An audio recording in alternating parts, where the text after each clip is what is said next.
समोर येते ती म्हणजे जालना महानगरपालिका निवडणुकीमध्ये युती तुटली असल्याचं पाहायला मिळतंय। आमदार बबनराव लोणीकर यांनी ही माहिती दिली आहे। भाजप आणि शिवसेनेच्या जागा वाटपावरून गोंधळ होता असं लोणीकरांनी सांगितलं। जालन्यात भाजप स्वबळावर निवडणूक लढवणार असल्याचंही लोणीकरांनी म्हटलेलं आहे। जिथं कैलास गोरंट्याल यांचे 23 सदस्य आहेत तिथं अर्जुनराव खोतकरचं म्हणणं होतं, खोतकर साहेब सांगत होते की इथं माझे ताकदवान लोक आहेत, इथं माझ्याच जागा जिंकू शकतात। एक 10-12 जाग्याचा हा वाद होता। हाही विषय आम्ही पक्ष पातळीवर पाठवला होता आणि जवळपास 99% युती झाली होती। मात्र राज्याच्या धोरणात सूत्रामध्ये न बसल्यामुळं ही युती तुटलेली आहे। महत्वाची बातमी, परभणीमध्ये भाजप आणि शिवसेनेची युती अवघ्या 12 तासांमध्ये तुटलेली आहे। दोन्ही पक्षांकडून सर्व ठिकाणी उमेदवारी अर्ज दाखल झालाय। रात्री उशिरा शिवसेना आणि भाजपची युती जाहीर झाली होती, मात्र अगदी 12 तासांमध्ये ही युती तुटली आहे।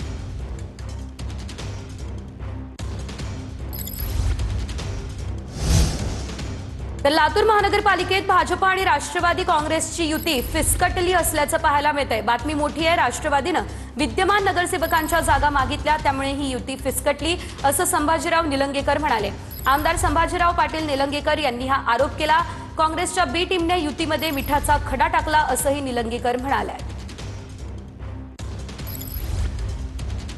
साहेबांनी चांगल्या पद्धतीने युती व्हावी असा प्रयत्न देखील केला आणि यावेळेस बाबासाहेब पाटलांचा मोठा रोल होता, सकारात्मक पद्धतीने युती व्हावी। पण त्यांच्यासोबत असणाऱ्या मंडळींनी मी काही नावं जे चांगले आहेत, मी चांगल्यांचे नावं त्या ठिकाणी उल्लेख करतोय।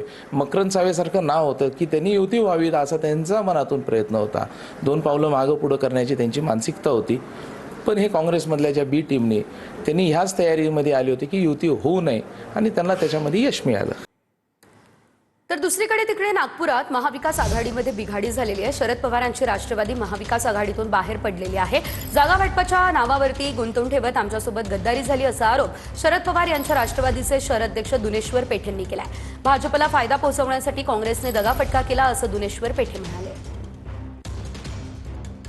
असं हे नाही झालं असतं, काँग्रेस पक्षाने असा शेवटच्या वेळेस धोकेबाजी केली नसती तर आम्ही एक 15 सीट त्यांच्यासोबत लढलो असतो आणि त्याच्यात यश काँग्रेसला सुद्धा आणि आम्हाला सुद्धा चांगलं मिळालं असतं। पण ह्या जर चर्चा सुद्धा पहिल्यापासून नाही केल्या असत्या की त्यांनी म्हटलं असतं की आम्हाला अजिबात महाविकास आघाडी करायची नाही आहे, तर आम्ही इथून आमच्या नागपूर शहरात राष्ट्रवादी काँग्रेस पक्षाच्या शरदचंद्र पवारच्या गुटाने 140 ते 150 सीटा लढवल्या असतात।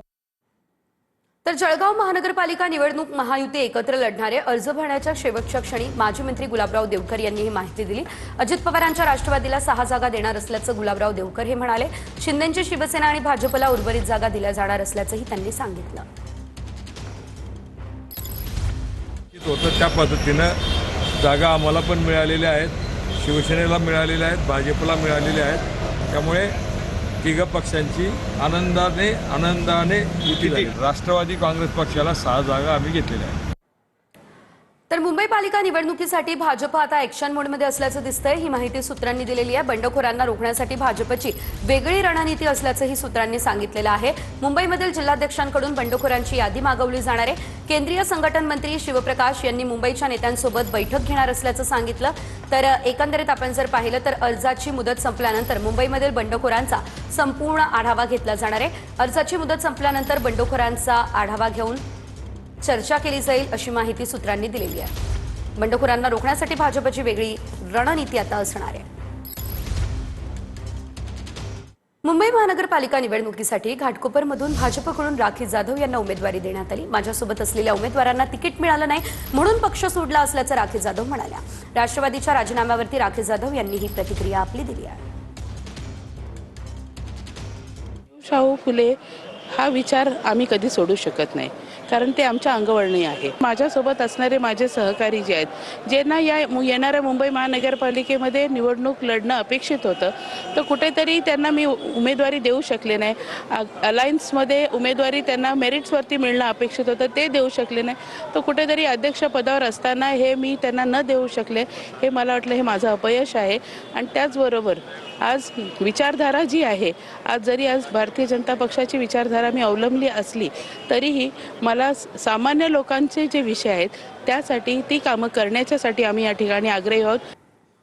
दुसरीकडे चेंबूरमधल्या भाजपच्या 3 इच्छुक उमेदवारांकडून बंडखोरी करण्यात आलेली आहे. आयात केलेल्या उमेदवाराला तिकीट दिल्यानं जुने कार्यकर्ते नाराज झाले. भाजपनं 2 दिवसांपूर्वी पक्षात दाखल झालेल्यांना तिकीट दिल्यानं नाराजीचा सूर आहे. दरम्यान भाजपच्या इच्छुक उमेदवार जयश्री खरात, हर्षा साळवे आणि शशिकला कांबळे यांनी अपक्ष उमेदवारी अर्ज दाखल केला आहे.